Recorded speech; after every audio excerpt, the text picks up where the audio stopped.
Okay, I want to show you these two videos and to bring this message to you that if you don't understand what's happening, everything they do to us is to mind blast us and to make us believe things that are just not true.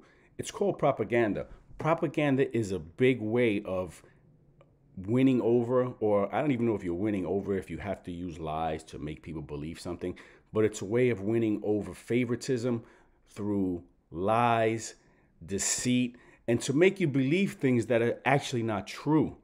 So these two videos are based on the fact that you have a rich elitist named Jim Carey who's trying to sell you how great Canada is, how it's so fantastic, how the healthcare system is so unbelievable that he's never had a problem ever getting a doctor.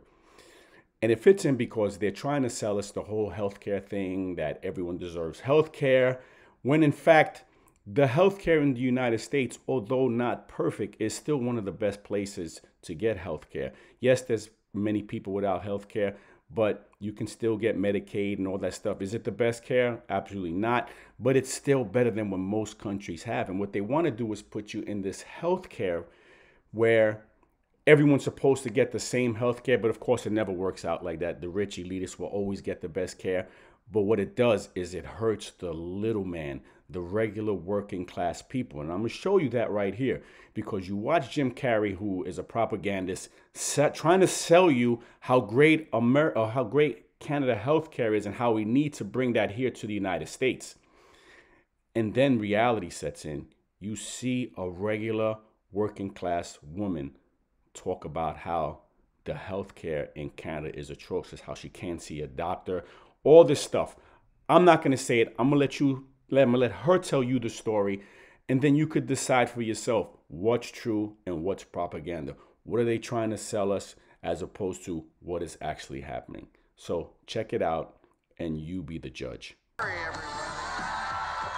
I went out today and bought me some freedom-friendly Nikes. Yeah, that's right. As a salute to Colin Kaepernick, to Nike, congratulations on your fantastic choice. Thank you so much. Well, It's good to be back it's in great to dystopian America. The Republicans are running with the word socialism. They're trying to say... They're trying to scare people. Scare people. It's communism. It's Venezuela, Trump says. We're going to be living in Venezuela. I grew up in Canada. I'm here to tell you that this bullshit line that you get on all of the political shows from people is that it's a failure. The system is a failure in Canada. It is not a failure in Canada. I never waited for anything in my life. I chose my own doctors. My mother never paid for a prescription. It was fantastic. And I just got back from Vancouver, and I keep hearing this, like, Canadians are so nice. Canadians are so nice.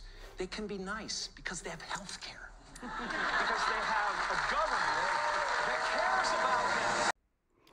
Well, there you have it. You just saw Jim Carey trying to sell you on a belief that Canada is the best healthcare system, and we need to bring that here to the United States. Now I'm going to show you reality. Someone who actually lives in Canada is a working class person and tells you the truth about the Canadian healthcare system and how she can't even see a doctor. Check it out. A little secret about Canada that no one's really talking about outside of Canada. And like, I know that some people in America are aware of this, right? But anyone talks about Canada, they go, oh, healthcare is free, blah, blah, blah. And I do know that some people are aware, like, well, you do have to wait longer, you know? Ooh, understatement of the century, okay? In Canada, you'll probably die first before you get the help you need. Like, you'll literally, and I'm not joking, that's not me being dramatic. There are doctors that know that if they're handing out certain diagnoses, totally treatable if you do it in time, but they know they're not going to be able to see a specialist in that time. So they just know these people are going to die because they cannot get help. I have been dealing with literally pain in my liver. I can't see a doctor. Can't see a doctor. Doesn't matter. Doesn't matter. Doesn't matter what's going on. There just literally aren't enough physicians. It's not that they're picking and choosing and picking poorly. They literally just don't have physicians. There's nobody here. There's nobody here. So you want to come here, you want to be like, oh, I want to get free healthcare. You'll probably die first. Okay, I've been on a wait list for a general practitioner, a GP, for 6 months. And you can't do anything here without a GP. I can't even go to the gynecologist just for a routine exam. And I had precancerous tissue in my cervix, so I have to get checked twice a year. Can't even do that. I can't even do that. I even tried calling like the women's health center that we have here, because like, you know, that they're supposed to be helping people. And they're like, sorry, as of November, we will only be taking appointments through your GP. You need a referral to go see them. So here I am. I have gone to 2 walk-in clinics in the past week to try to get help. They're full. I call as soon as they open because they say, hey, don't come visit us. Call us. We only start answering phones at 8:30. Call us. We'll give you an appointment that day. I called as soon as 8:29, 8:30, called them. As soon as I got, they were like, oh, we're full. Full. So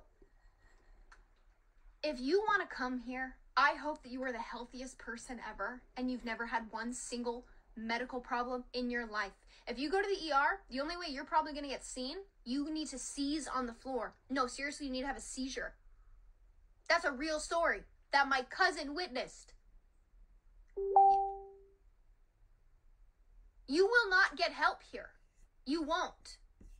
I'm literally considering moving back to the United States. You know how bad that is, where I'm considering moving back to the States? Because I'm like, look, if the only thing getting in my way of healthcare is actually just paying someone, I will take medical debt now. I will, because at least I will live. And there you have it. My question to you is, who do you want to believe? Jim Carey, who spent time on Epstein Island, who's a propagandist for Hollywood, or regular working class woman who moved to Canada, bought into the whole healthcare system, but now says she's thinking about moving back to the United States because the healthcare there is horrendous. Think about that. Anyway, thanks for watching, and I'll talk to you soon.